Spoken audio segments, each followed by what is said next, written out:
Hello mga Lods. Ayan, mayroon tayong reaction video tungkol sa ginawa ni Idol Randon Labrador kay Diwata. Talaga naman na ipinagtanggol na. Talaga totoo naman. Kasi kung tutuusin kasi, bakit nyo pa kailangan ibas yung tao? Gumawa naman kayo ng inyong gagawin para magkaroon kayo ng negosyo, income. Huwag kayong magbas, huwag kayong maghusga ng ano-ano. Kasi yan, inuusga nyo yung tao na hindi nyo kayo man gumagawa ng ibang paraan para sa inyong buhay. O tama yung sinabi ni Idol Randon Labrador. Panurin nyo yung sinabi ni Idol. Ayan mga Lods. Sa mga basher ni Diwata, mamatay kayo sa inggit. Magtrabaho kasi kayo. Huwag yung puro inggit. Suportahan na lang natin. Pag umangat siya kasi, marami rin siyang matutulungan. Kaya tigil nyo na yan. Ako makakalaban ninyo. Oh, di ba? Totoo naman kasi kung gusto nyo kasi umangat ng buhay, hindi gumawa naman kayo ng pasarili ninyo. Magnegosyo kayo o gumawa kayo ng paraan para magkaroon kayo ng pera. Hindi yung inggit. Karamihan sa ating mga Pilipino kasi, pag umangat yung isang tao, ayun, naiinggit kayo. Bakit umangat yung tao? Kasi, kayong naiinggit, hindi kayo kasi gumagawa ng direksyon ng buhay ninyo. Yung tao na yun, gumawa siya ng direksyon ng buhay niya kung paano niya gawin yung kanyang gusto at paano siya magkakaroon ng income. Yan. Sabi ni Idol Randon Labrador, siya daw ang makakalaban nyo pag patuloy ninyong binabas itong si Diwata. Tama naman kasi, bakit ninyo kasi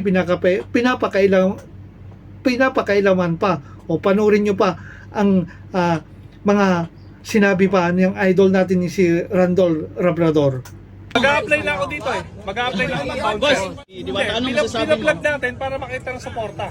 Kasi the more na mag-vlog tayo dito, the more na mas magiging aware yung mga tao, the more na mas pupunta sila dito.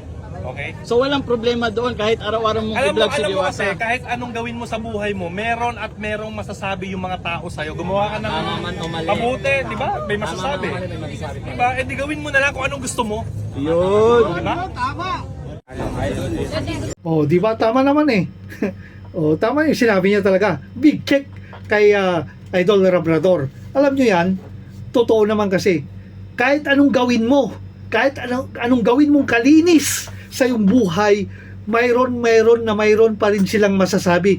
Kahit tumulong ka,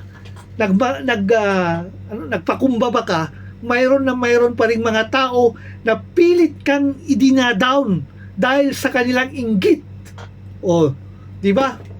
Karamihan kasi sa atin, tumitingin na sila sa iba, pero hindi nila tinitignan yung sarili nila.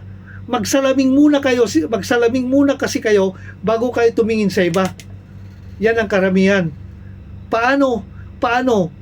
Di ba? Paano ko gagawin yun? Nagawa niya. Bakit? Nagawa niya yung ganito, nag-boom. Pwede naman akong gumawa. Ganun lang naman eh. Pwede mo naman tularan yung ginagawa niya eh. Pwede ka naman magpatayo ng negosyo mo. Ganun din ang gawin mo. Depende na lang kasi sa mga tao kung saan sila pupunta, at depende na lang kasi sa mga tao, sa mga suki, kung paano ka makikitungo sa kanila, sa mga suki. Ganun yan lang yan. Ang business kasi yan, kung makikitungo ka sa yung mga kliyente, ay maganda yung pakikitungo mo, tsak, babalik sila.